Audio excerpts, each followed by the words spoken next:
CRO-AM Connections, connecting with Croatian-Americans through conversation and events to share our culture.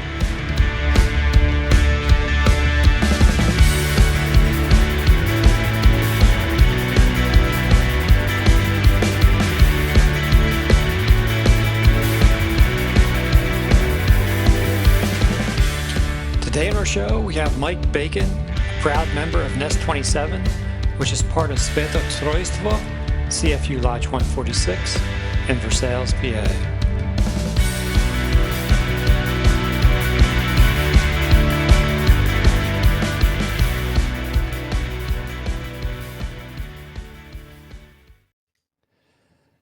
Thank you all for joining us today. Dobro nam došli. Today, we're having a conversation with Mike Bacon, hailing out of the Grand Canyon state of Arizona, but a native of Versailles, PA, and a Nest 27 member of CFU Lodge 146. Welcome, Mike. Well, thank you. It's a very good pleasure to be here to meet you all and to share my experiences. Yeah, appreciate you coming on and spending time with us, Mike. So you reached out to us, which I thought was fascinating because we had finished up, I guess it was summertime, you reached out to the Big Six Rankin basketball team via the email because you enjoyed the articles, or as you put it, the humorous posts that were written in the Z about the tournament.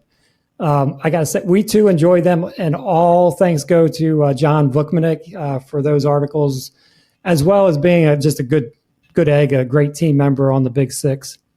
But you stated you were reminded of ages ago when you wrote up the Nest 27 weekly bowling results for the Z.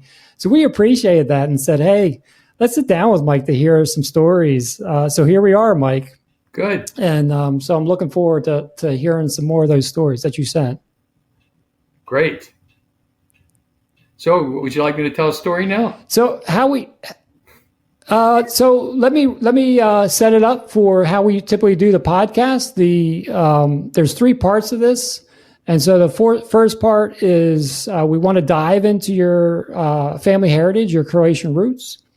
And then the second part is typically modern day, but we want to hear a lot about Nest 27, and then into a little bit of your career, your pathway. Talk a little bit about, I heard you were a radio DJ for a little bit, so we're interested in that piece. And then to wrap up, you had some interesting insight in your email about maybe additional social opportunities that the CFU, or we that are just playing basketball or bowling, can think about for the future to incorporate more people into the social aspect of the CFU. So I appreciate those thoughts as well.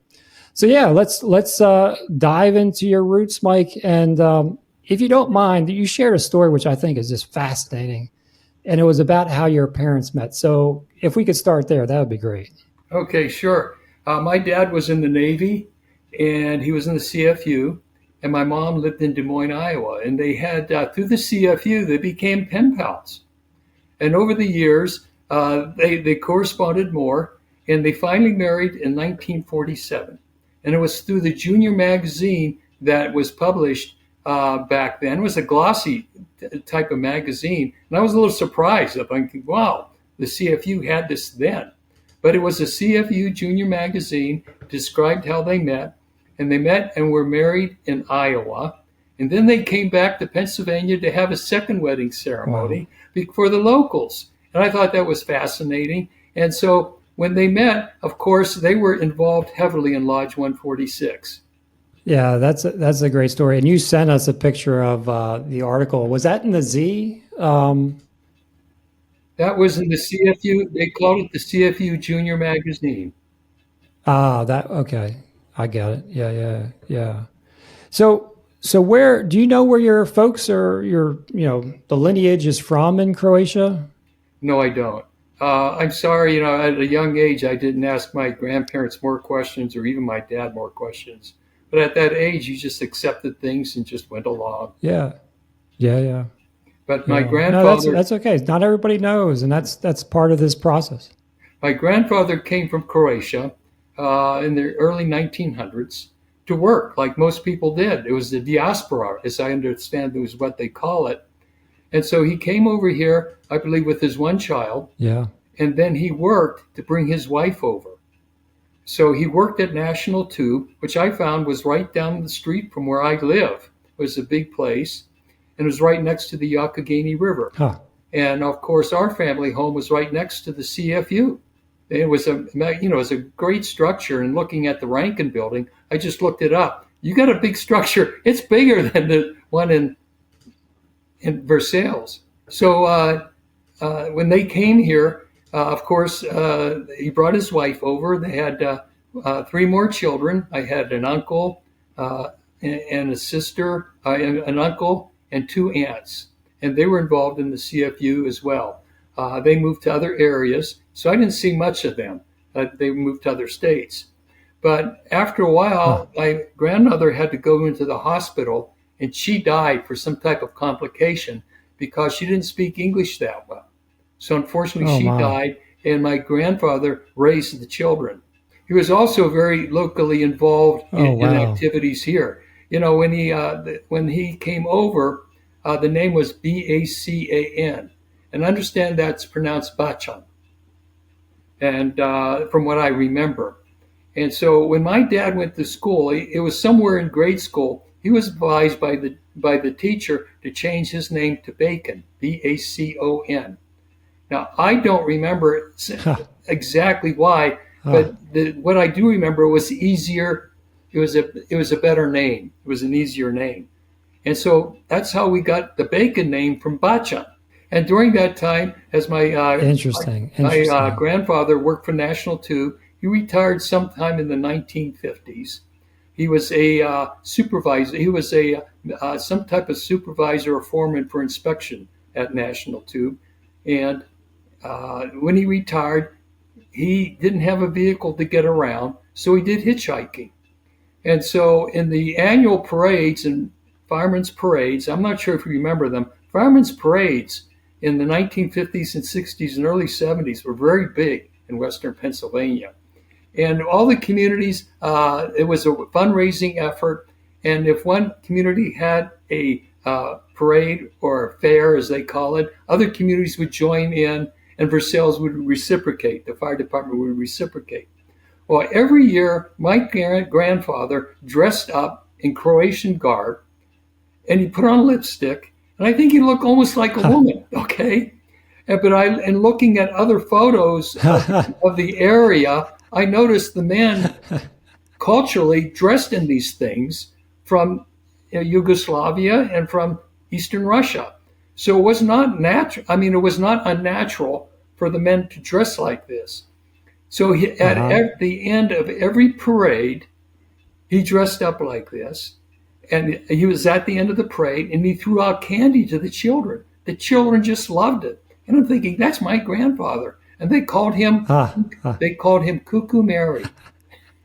It was an endearing name. And at the 100th anniversary of Versailles, they included about 150 word little essay or paragraph about him to tell about his life and how the children loved him at the end of every parade, and how he hitchhiked to various Croatian festivals in the area, and how he was a diligent worker.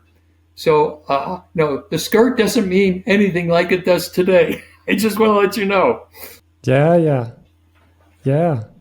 No, that's. I think you sent us a picture, and I was asking you, and then you you said that. That's pretty neat. Yeah. So he was well known in the area there.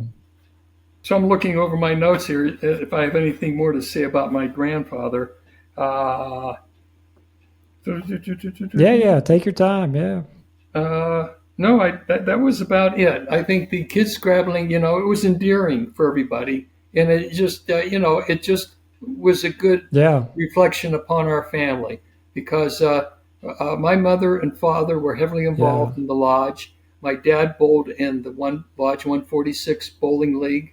My mother also bowled in the women's league, and I've seen pictures of my mother. They had about 40 women bowling in the 50s and early 50s and late 50s and early 60s. Oh, wow. And they went to all these tournaments around, wherever they were held. And so that was a big thing, was being involved in the local lodge. Yeah. So I know some of the lodges had like business leagues, business bowling leagues. Did Versailles, do you remember if Versailles had anything like that, like business, or was it strictly for the CFU bowling tournament? It was just from what I understand, just the CFU ladies and the CFU men, as well as the Nest 27. I was looking over my notes because I found them. I'm thinking, I got all my secretarial records. I mean, I was shocked yesterday. I'm thinking, wow. And so I'm looking over the rules, and it said one of the rules was, and maybe I got it from Mary Scotland. She was our beloved and devoted Nest manager who really looked after us. And I figured she probably gave me, and I typed it up, or maybe she typed it up. But she said, if anyone would like to join the Nest, we didn't accept social members. We only accepted full members of the CFU. Interesting. Well, let's dive in. There's a little overlap here, but you shared some interesting tidbits of your time because you were in the Nest, but you weren't in the lodge, but you played around the lodge all the time. And you said that you were setting up race cars. You remember Easter baskets. Share some of those memories of your childhood. Oh, sure. At the back of the CFU Lodge was like a small park, and it had trees, and the pensioners would go over there and play pinochle during the day. Of course, they were just old guys, They played pinochle. We didn't associate them with that much, but they were there almost every day. 3 or 4 of them playing under the shade, and if it rained, there was like a little inlet to the emergency stairway, maybe 5, 6, 7 feet square. There's a table in there. So if there was any rain or any drizzle, they would go in there and play. And, that's where us guys around the neighborhood, we just hung out together. And it would like let it rain and we could talk. And there's about all we talked. We didn't play cards or anything. But during my college years and during high school, we would meet there and play board games like Risk. It was just fun. And of course, you know how humid it would get in the summer, and we had trees.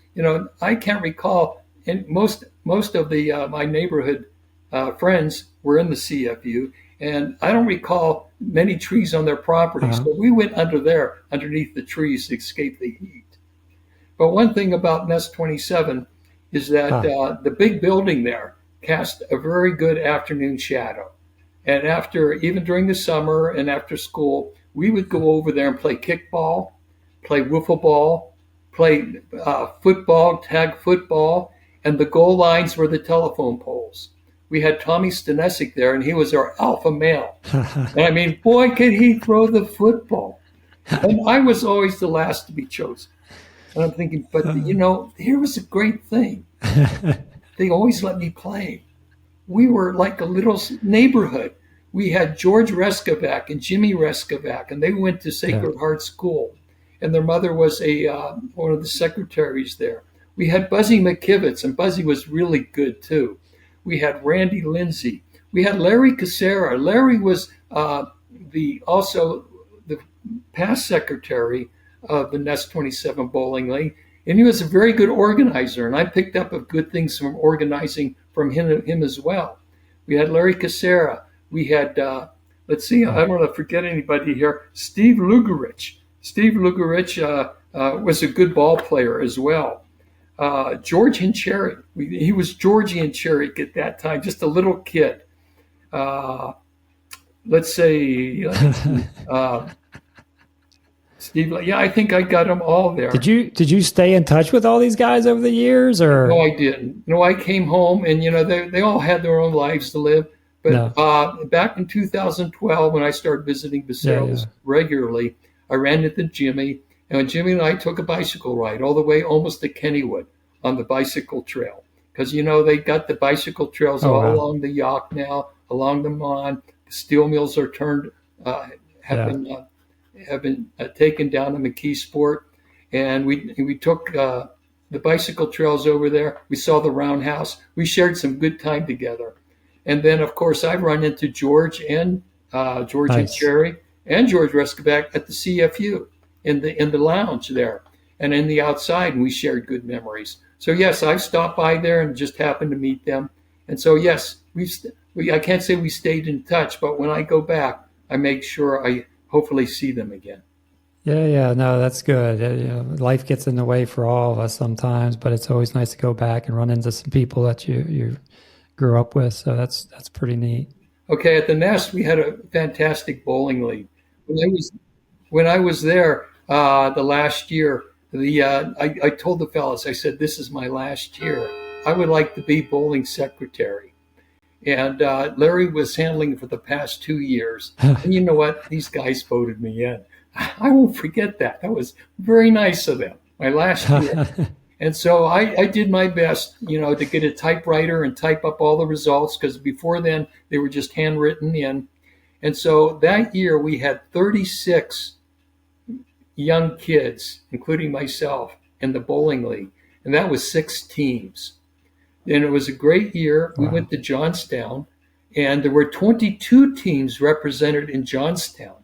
So you multiply that by at least 5 members on a team, that's 110 kids. That was a very good year for the CFU Nest Bowling League. And so at the conclusion of the year, we had a bowling banquet. Frank Bradich, who was the sports director at that time, came down. And he was really surprised to see all 36 of us there. I mean, there was 36 in the bowling league, 36 turned up for the bowling banquet. And we had the sports director there, of course, who was David Stanesik. He was a brother of Tom Stanesik, and he was the director. We had pictures taken of everybody. And Frank Bradich later wrote a very nice article about the participation by Nest 27 as being one of the largest groups in the CFU. And that was a very nice article. And so we also had, from Nest 27, we had the locals. I mentioned we played flag football. We all stayed together as a community. And so during the various parts of the year, we had the Christmas parties at the CFU. And that's when, the gang would get together again. And I understand that talking to Frank Pavlisi, who, has gone home to heaven, he mentioned that at one time we had 700 to 800 members in the CFU Nest in the 60s and 70s. And in 2012, I ran into him. Wow. As he was I was there for Christmas, and they were having the same Christmas with Santa Claus, and he brought out the gifts that he was giving. I'm thinking, wow, these are expensive gifts. And I'm thinking, we shared some memories as I was helping them unload the gifts into the CFU off of 3rd Street. And at that time, he said there was only about 200 in the Nest in 2012. So I don't know where it is today. But the Nest 27 also, every Easter, we had Father Sorge come in. And I still remember taking up my little Easter basket as a kid, with the artificial grass and everything that. And I was only one of the few kids there, but all the older ladies would come. And they had these humongous baskets of meat and everything. And Father Sorge would meet in the small room in the lodge, and he would bless all the baskets. And it was separated from the bar area. Today, they've removed that separate area and made the entire bar a U-shaped bar or one big room with the LED screen, humongous TV screen or projection screen. I can't remember which one right now. But right now, it's a humongous bar, and it's just home-like. That's neat. That's neat. So, do you remember what year that was that you guys had that banquet when you went out to Johnstown? Did you recall that year? 1967. 1967. And I even forgot about this, but Frank Braddock wrote, he says, and it was a T-bone steak dinner. He said, wow, I even forgot about that.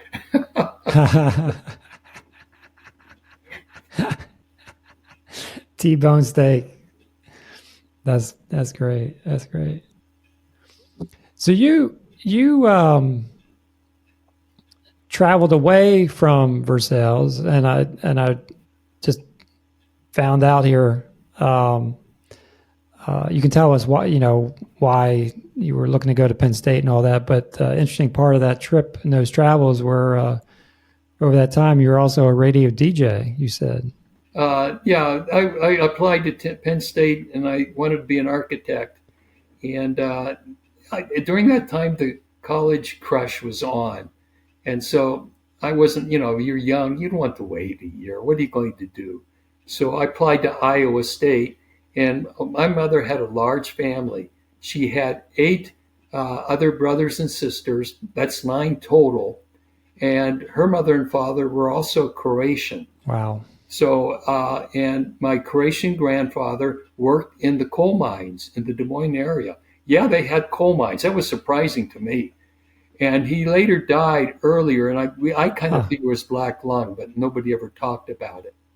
So when I thought, well, I have relatives close by, and we went there almost every year as part of the family vacation so my mom could visit her family. So I figured they were my relatives, and I would see them, but I didn't have a vehicle. But my dear aunt and uncle would come up and get me on the 2 college breaks and bring me down to their place to stay. And so, as a college kid, I didn't have wheels, couldn't afford them, but they were there to bring me down every college, every break. And we had 2 of them a year. Or my other aunt and uncle would host me. And so, and then remember, they're all Croatians. And so I don't remember going to the lodge. It was Wild Rose Lodge in Des Moines. And I don't remember going there. But I do remember we went to the Catholic Church and also had a Croatian priest there. So when I got to Iowa State, I later changed majors. I found out I really couldn't handle the math. So I changed majors a number of times. But during that time, I became a radio DJ. I figured, well, time to branch out. And it's something, well, Mike, you're becoming a young man. You just go for it. If it's something you like to do, you're not going to know how well you're going to do unless you get out. And who cares if you fail? Just go out and do something. Do something with your life. And that's what I encourage all young people in CFU to do. Get out, participate, and, participate in these tournaments. Because I tell you, they were so much fun. And one thing I didn't tell you, in 1966 and 67, our dear Mary Scotland got us involved in 10-pin tournaments of all things. And she took us to Detroit. We stayed at the Statler Hilton. And guess what? We had these big rooms, with the high ceilings, and we all slept 4 and 5 to a room on different beds. I still remember seeing one of the young girls. She said, Mike, look outside. And this was the interior court because the Hilton Hotel was shaped like a U or V. I don't remember. But she said, look at our Air Force. What do you mean? And the young girls, the women now, were throwing paper airplanes out the side and were landing on the floor of the conference center or whatever. And so, we had a lot of fun. And then we went to Cleveland one year. And we had the dancing for the young people there. So what Mary Scotland would do is bring the bus in about 9 or 10 o'clock at night. The mothers and fathers were there, and we all loaded on the bus. And I'm not sure why that was at night, but we'd get there the next morning, so perhaps to save motel costs. And we bowled that day, stayed overnight, and returned on Sunday. So I would just encourage all of the young people, and even, hey, the 20s and 30s and 40-year-olds get out and travel to some of these tournaments. They were a lot of fun.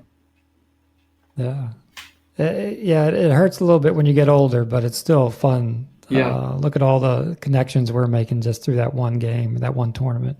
So anyhow, you're asking about my radio days, and I graduated from college. With God's blessing. There was a longer trip. I worked for Liberty Mutual in Poughkeepsie for a while, insurance company, but I promised to God I would return, get my second degree, and become a landscape architect. They didn't have the high mathematical requirements. So I graduated in landscape architecture. He opened up jobs for me, but one job, short story, was in Forest City, Iowa. I told myself, I'm not going to Forest City, but I'm thinking, as a young man, you got to work, you got to do what you have to do. So I went there. It was a community of 4,500. It was where they made the famous Winnebagos. And boy, did I luck out. I didn't know. I went there as a park planner. Well, that was not my official position. It was supervisor of the park system. And I'm thinking they must have a rinky-dink park system. No, they had an extensive park system for that small community. So I was in charge of maintenance, firing, actually giving tickets. The police showing me how to give tickets to those who disobeyed the city ordinances in the parks. And during that time, I'm thinking, I have a lot of time on my hand. There's a new radio station opening up in town. I got my old tape from my old radio show and just sent it to them. I'm thinking, you just got to put your foot out there. So what if they don't accept it? Maybe they will. And they did. And I was the DJ, I was the newscaster, and it was only part-time because I had the full-time job with Forest City. But I worked 2 nights during the week and 8 hours on Sundays. So they liked me. Ah, that's pretty neat. How many years did you do that? I just did that for 1 year in Forest City. I worked for Forest City 16 months, and then my dream job opened up in Des Moines as a city planner. And I was heavily involved in the local community there for 7 years, as well as in my local church and city planning. And I wanted to get married, and there was nothing available in the church area there. So I decided to move out to California and, meet some California girls. Well, that didn't pan out as expected. Yeah. And I ended up working for Riverside County Planning Department as a regional planner. And they really loved me there, and they promoted me. But, I didn't like California. And I figured I had to get out of California. And I'm thinking I was really cold in the wintertime. And I had a motorcycle, and I traveled heavily with my motorcycle around the country. I figured I can still get 11 months of motorcycling in the Southwest, okay? So I figured, where in the Southwest could I move? But I wanted snow, and I wanted rain, and I wanted lightning. I know it sounds crazy, but this town called Prescott opened up, a town of 32,000. And boy, was I blessed again. I didn't know what I was getting into. You talk about a town with historic roots. It was a wonderful experience for 16 years there. I worked in, once again, I get involved in a professional planning association. I just stepped out and said, why not? So they asked me to be the conference director for the entire state. Great successful conference, the most financially beneficial conference they had to date. And then later, as I was accepted as a speaker for the national conference held in Las Vegas. So I have to tell you, for the young people, just to get involved and don't be afraid to make a mistake in life. I've worked for, and by the way, we talk about community. My dad, of course, was involved in the Croatian community there. And when I needed a summer job from college, he would call and contact Steve Lugich's. Remember, he was one of the guys' father, and said, well, Mike needs a job. And his father worked for Allegheny County Public Works Department. And so I worked on the road crew that year, along with his son, Steve, erecting and putting in guardrail posts. And I remember going back when I visited, some of those guardrail posts were still in place after all these years. And we put them in. And then, of course, I needed another summer job. And so who did my father go to? Mark Kumpf. He was also a CFU member of the lodge. Mark Kumpf worked masonry construction. And so I still remember Mark one summer working for him, and he had these big colonial blocks. They were 12-inch concrete blocks with the colonial edge to it, a rough edge. That was more weight. And I still remember carrying one like this. And he said, no, Mike, one in each hand. And I'm thinking, oh boy. But that balanced me out. But Mark Hoover, I thought I would put on weight during that year. I'm still a lanky guy, still at my college weight of 145. And it's still, you would think with carrying all those blocks would put some more bulk on me. No, it didn't. But I just want to relate to you, once you're involved in a lodge like this, my dad would tell me, Mike, it's who you know. And I'm thinking, no, well, in my career, it was who I knew upstairs.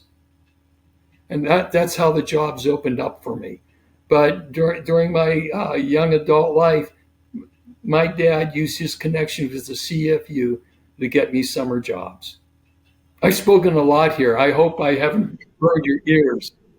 No, no, this is perfect, Mike. It's also I think your initiative. It goes back to the one of the stories you said about how you wanted to be secretary, and you didn't handwrite like they were doing. You pulled out your typewriter, you found a typewriter, you start, and it sounds like every step of the way you were taking initiative, and I think that's your story, right? I think that's what was instilled in you as a hard worker, and you should be proud of that. Heck, I think we forgot to mention, and we got to bring this up because this is an important piece. You guys because you guys did duck pin, you guys ran 3 consecutive championships in duck pin, right? Yes. And we were going for the 4th, and I was really upset with myself because I was on the first team, and I'm thinking, we're going to set a record. We're going to go for 4. And I bowled below my average. My average was 129, and I figured all I had to do was bowl my average, and we lost by 10 pins. And I'm thinking, oh, man. And the next guys on the second team bowl better than me, and I'm thinking they should have been on the first team, But we go by averages, the first top 5 go on the first team. No. Yeah, no, it's good. I think you have a lot of great stories you shared with us. We appreciate that, and I do think it's your gumption, right? It's how you were raised, and I think you're more half. The glass is half full than half empty there, and that's the positive outlook that you always, I think, bring, and I can appreciate that. So. Before we wrap up, is there any other stories we missed you want to share? Well, I'm just looking over at my notes here, and I think I've covered them all. But one thing I have to really be thankful for were the guys. I don't know, with the peer groups and they get into all these problems, we were basically good guys. We were ethical. We were clean cut. And, that's the community we were raised in with that. And I still remember as a kid in the Croatian community, Tom Stanesik and I were running across Walnut Street in Versailles, which is the thoroughfare. And we were maybe 4 or 5 years old, 6, maybe 7, I don't know. But the lady there took both of our hands and took us down to our parents, both hands. And my mom was upset. And of course, I can't speak for my good friend Tom. But you know what? The people looked after us.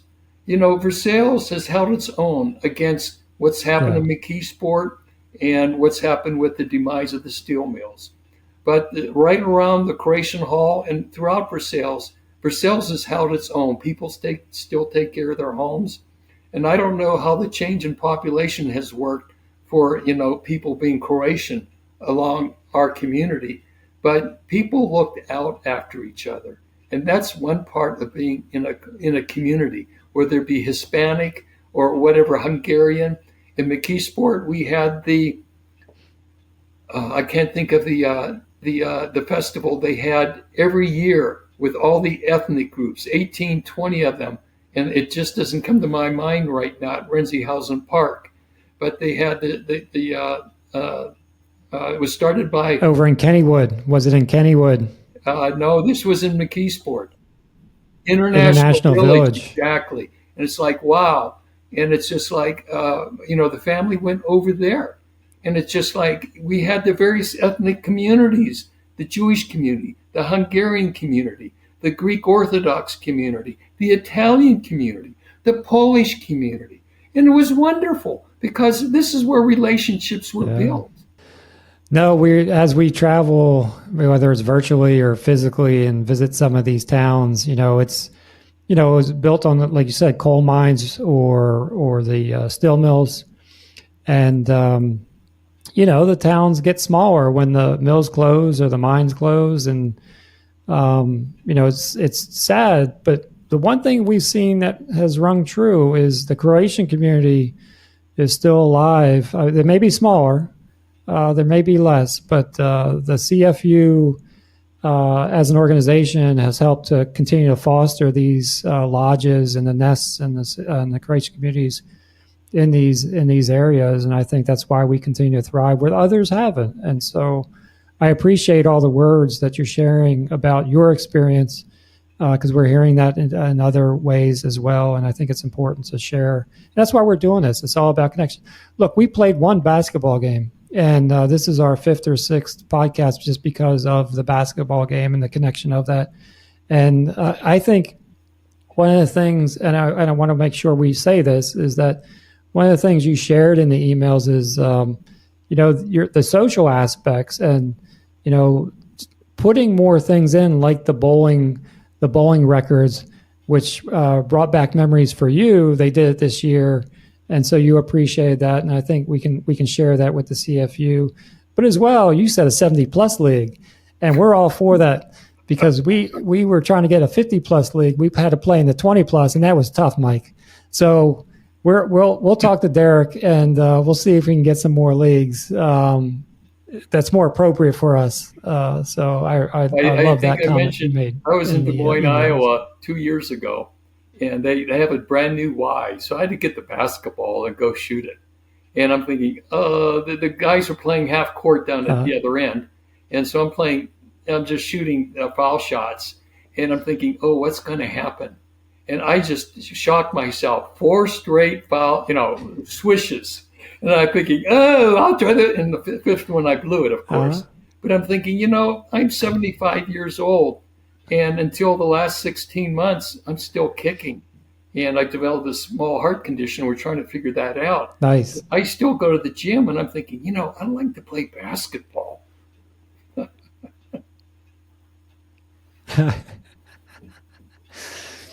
Good for you. Good for you. Well, Mike, I really want to thank you for taking time. First, I want to thank you for reaching out and appreciating the articles John wrote.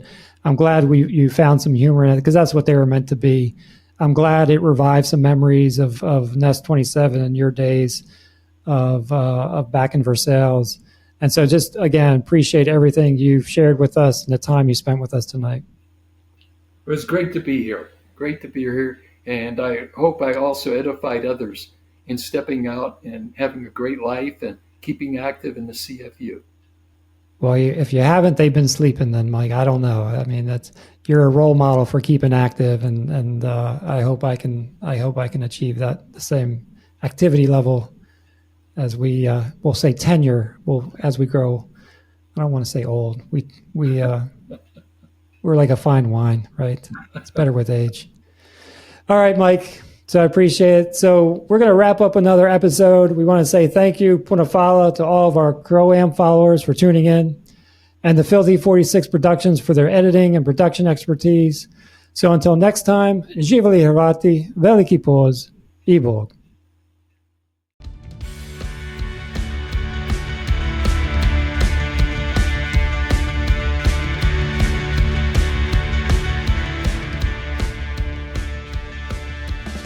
Catch our next episode where we sit down for a conversation with John Mayasich, a 2-time U.S. Olympic ice hockey medalist in the 1956 and 60 games from Eveleth, Minnesota. You can listen to our podcast on Spotify, Apple, and other podcast platforms, along with watching us on our YouTube channel or following us on Facebook and Instagram. Thanks and appreciation to Mike Bacon for being our guest, John Elmer Vukmanik for the Big Six articles, Filthy 46 Productions, and as always, our CRO-AM followers.